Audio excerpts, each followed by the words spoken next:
नमस्कार बच्चों, आज हम दुख का अधिकार पाठ की दूसरी श्रृंखला में प्रवेश करने जा रहे हैं। पिछली श्रृंखला में आपने पाठ प्रवेश और लेखक परिचय को जाना और समझा। मैं आपको बताना चाहूँगी कि मनुष्य की 3 मूलभूत आवश्यकताएं होती हैं: रोटी, कपड़ा और मकान, जिन पर मनुष्य जीवन आधारित होता है। यदि इनमें से कोई भी एक चीज़ उसे नहीं मिलती है तो मानव जीवन दुर्लभ हो जाता है। तो इस पाठ की दूसरी श्रृंखला में प्रवेश करने के लिए आप अपनी पाठ्य पुस्तक स्पर्श के पृष्ठ संख्या 14 को खोलिए और उसमें पहले अनुच्छेद को देखिए। इस अनुच्छेद में लेखक ने पोशाकों का वर्णन करते हुए कहा है कि पोशाकें समाज को विभिन्न श्रेणियों में बांट देती हैं, समाज में मनुष्य का अधिकार व दर्जा निश्चित करती हैं, उसके लिए अनेक बंद दरवाजे खोल देती हैं, मनुष्य की सामाजिक व आर्थिक स्थिति बयान करती हैं, कई बार उसे किसी के भी सामने झुकने से रोक देती हैं और कई बार पोशाकें हमारे बनते हुए काम भी बिगाड़ देती हैं या बिगड़ते हुए काम भी बना देती हैं। क्योंकि जब हम अच्छी पोशाक पहन के निकलते हैं तो समाज में हमारी जो स्थिति होती है वो उच्च स्तरीय धनीवान परिवार की लगाई जाती है, और यही हमारी पोशाक कम अच्छी या निम्न स्तर की हुई तो हमारा सामाजिक स्तर भी निम्न ही माना जाता है। तो लेखक ने कहा है कि पोशाकें हमारे लिए बंधन व अड़चन भी बन जाती हैं। सबसे बड़ी बात, ये अहंकार का प्रतीक होती हैं। आपने देखा होगा, जब हम अच्छी पोशाक पहन के निकलते हैं तो लोग हमारी पोशाकों की तारीफ करने लग जाते हैं, जिससे हम थोड़े अहंकार में आ जाते हैं और हमारी पोशाकों को देखकर जिसने कम अच्छी पोशाक पहनी हुई होती है वो हीनता का शिकार होने लग जाता है, जिससे हमारा आपसी मेल मिलाप भी अच्छे से नहीं हो पाता है और हम लोगों के सुख दुख में शामिल भी नहीं हो पाते हैं, और इस तरह लोग हमसे दूर दूर रहने लग जाते हैं। अपनी बात को लेखक ने कटी पतंग के उदाहरण से स्पष्ट किया है।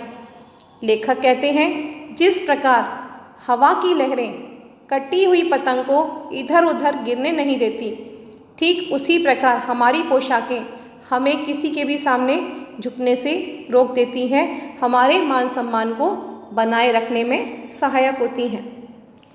लेखक ने पोशाकों का वर्णन क्यों किया है, इस बात को बताने के लिए मैं कहानी को आगे बढ़ाती हूँ। लेखक एक बार बाजार गए, वहाँ पे उन्होंने देखा कि बाजार के चौराहे पर एक बूढ़ी स्त्री बैठी हुई है, जिसने डलिया में कुछ खरबूजे अपने पास रखे हुए हैं, कुछ खरबूजे बाहर रखे हुए थे और कुछ खरबूजे डलिया के अंदर रखे हुए थे। लेकिन उस बुढ़िया से कोई भी खरबूजे खरीद नहीं रहा था। उसका कारण था कि वो अपने घुटनों में मुंह छिपाए हुए रो रही थी। तो ऐसे में खरबूजे खरीदने कोई कैसे आगे बढ़ता। लेखक कहते हैं कि वो उस बुढ़िया के दुख को देखकर दुखी हो गए।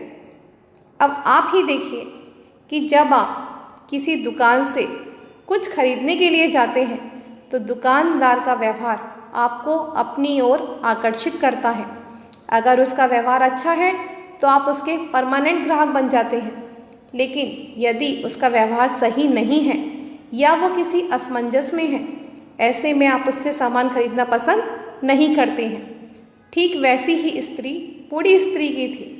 लेखक उसके दुख को जानना चाहते थे कि आखिर ऐसी क्या बात है कि सामान बेचने आई है, मैले कुचैले कपड़ों में बैठी हुई है, लेकिन फिर भी रो रही है, सामान बेचने में ध्यान ही नहीं है। लेकिन लेखक उसके दुख दर्द को नहीं समझ सके, क्योंकि उस वक्त लेखक ने अच्छी और बढ़िया पोशाक पहनी हुई थी और बूढ़ी मैले कुचैले कपड़ों में थी। तो समझा आपने लेखक ने यहाँ पे शुरू में पोशाक शब्दों का प्रयोग क्यों किया है। लेखक उसके दुख को जानने के लिए बाजार में आगे बढ़े तो उन्होंने देखा बाजार में लोग उसके बारे में बहुत उल्टी सीधी बातें कर रहे थे, उसे घृणा से देख रहे थे।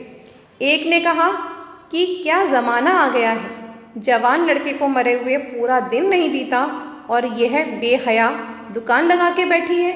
बेहया शब्द का अर्थ होता है जिसे शर्म नहीं होती, हया शब्द का अर्थ होता है शर्म। उसके बाद दूसरे साहब कहते हैं, जैसी नीयत होती है अल्लाह वैसी ही बरकत देता है। तीसरे साहब कहते हैं, उन्होंने दिया सलाई हाथ में ली हुई थी। दिया सलाई, दिया को जलाने वाली तीली, माचिस की तीली को हम दिया सलाई कहते हैं। तो उन्होंने कान खुजाते हुए कहा, अरे इन लोगों का क्या है, ये कमीने लोग रोटी के एक टुकड़े पर जान देते हैं। इनके लिए बेटा बेटी, खसम लुगाई, धर्म ईमान सब रोटी का टुकड़ा है। कमीने शब्द का अर्थ गाली नहीं है, कमीने शब्द का अर्थ यहाँ पर नीचता से लगाया गया है। तो उनका कहना है कि ये नीच लोग हैं और इनके लिए किसी रिश्ते की कोई अहमियत नहीं होती है। अब परचून की दुकान पर बैठे हुए लालाजी कहते हैं, आपके मन में प्रश्न उठेगा कि परचून किसे कहते हैं? जहाँ पर आटा, दाल, चावल ये सारी चीज़ें बिकती हैं, उसे कहा जाता है परचून की दुकान।